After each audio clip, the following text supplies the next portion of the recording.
Joe, let's go back to when Baker Mayfield and his agent put out that letter, that love letter to Cleveland, that it's time for me to leave. Basically, what did you make of that move by Baker Mayfield?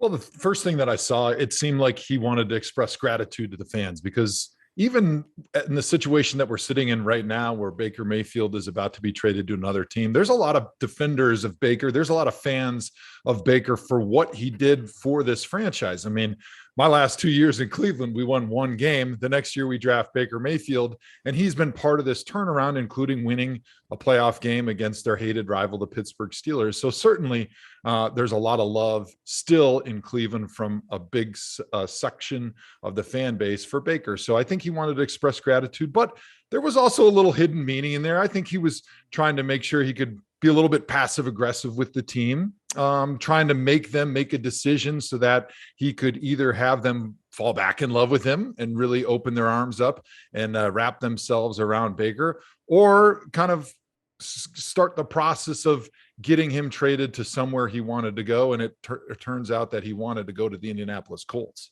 Well, I just wonder if that strategy, by being so vocal or pushing the envelope a little bit here, that the Browns weren't going to get Deshaun Watson. At least that was the report.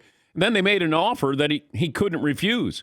Even if he didn't want to play in Cleveland or in that weather, he wanted to play in a dome. It felt like he had exacerbated this, that maybe he talked himself out of town and Cleveland had no choice but to go all in on Deshaun Watson. What do you make of that strategy? I think that will be, when it's all said and done, the highlight of the Baker Mayfield era in Cleveland, where he was just a little bit too boisterous, just a little bit too cocky, just talked a little bit too much. And that ended up being the reason why the Browns moved on from him. Because let's be honest, he hasn't played bad enough where you have to dump him. It was the combination of his prickliness, the comments that he's made throughout his career, throwing teammates under the bus, the coaching staff, the trainers, the media, getting in little fights with the media all the time.